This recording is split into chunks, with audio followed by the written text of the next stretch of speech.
The Chocolate Rabbit by Maria Claret. When you hear this sound, please turn the page.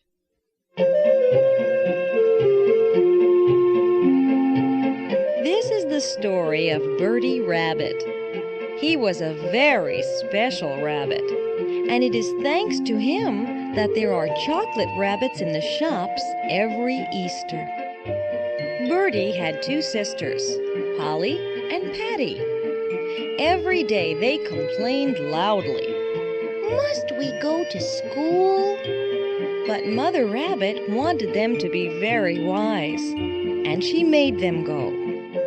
She cooked their breakfast, cleaned their ears, and combed their silky fur and whiskers, and sent them off with their lunch boxes.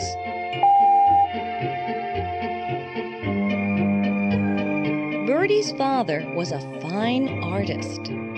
He earned enough to keep his family by painting Easter eggs. He used many colors and many patterns. He painted eggs blue or pink with blue stripes. He decorated them with tiny flowers and sometimes with shining stars or even with wavy colored lines. He was very clever.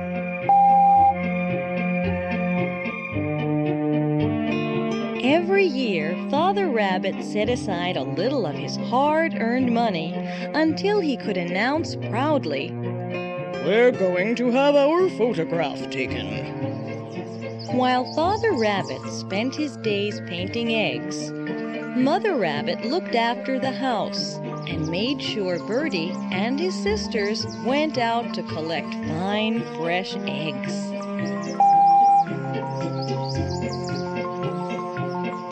The young rabbits enjoyed taking their baskets into the countryside, but Bertie often ran off to play with his friends, and he ate every carrot he could find.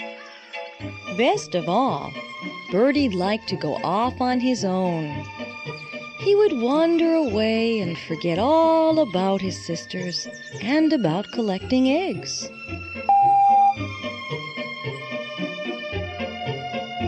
Polly and Patty returned with their baskets full of eggs and the latest joke they had heard in the hen run, such as, "Cook, cook, there are spots on this chicken. That's all right, it's only chicken pox." One day, Bertie Rabbit had collected some particularly fine eggs. "Hello," said the mice twins who were sitting sunning themselves. Bertie stopped to talk to them, leaving his egg basket balanced on a stone.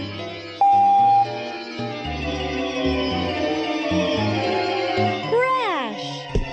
The basket fell over, tumbling the eggs onto the ground. "Oh dear," said Bertie, trying to scoop them up. "What shall I do?" wailed Bertie, running to his sisters. "Cheer up, Bertie," said Polly. "You can have some of mine. Mother will never know."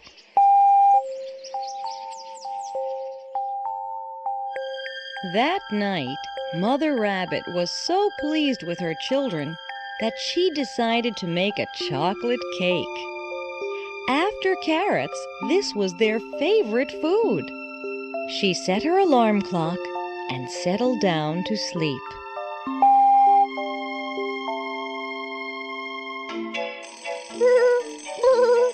Rang the alarm, and Mother Rabbit got up to prepare the chocolate.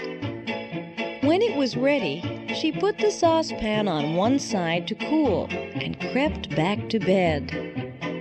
"What a treat for my family," she thought. "And what a surprise!" "Yummy, yummy," said little Bertie, who was awakened by the lovely smell of chocolate. He leaped out of bed and ran downstairs.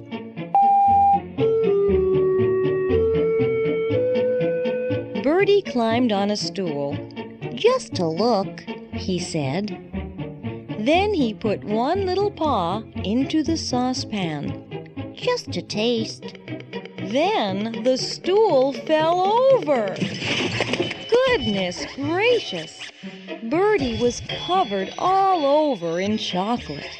His cries awakened the family, who came running to see what had happened.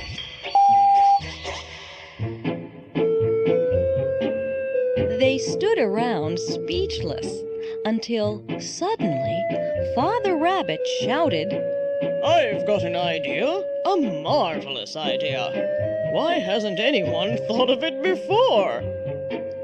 "Stay absolutely still, young Bertie. Don't move a whisker."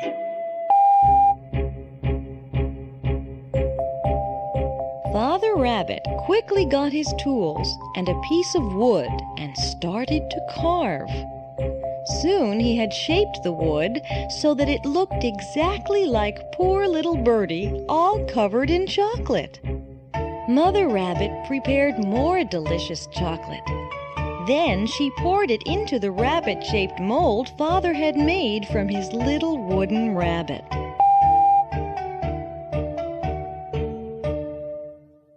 While the chocolate was setting, Mother Rabbit turned to Bertie. "Off you go and wash away every bit of chocolate. I want to see my own rabbit again." At last the family settled down to breakfast, chattering excitedly. We've seen the first chocolate rabbit, chanted Polly and Patty.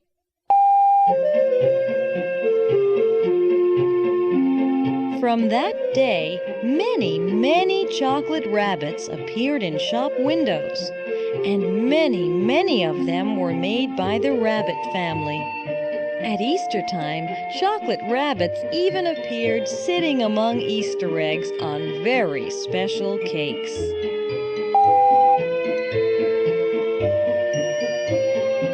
And who do you think delivered all those chocolate rabbits?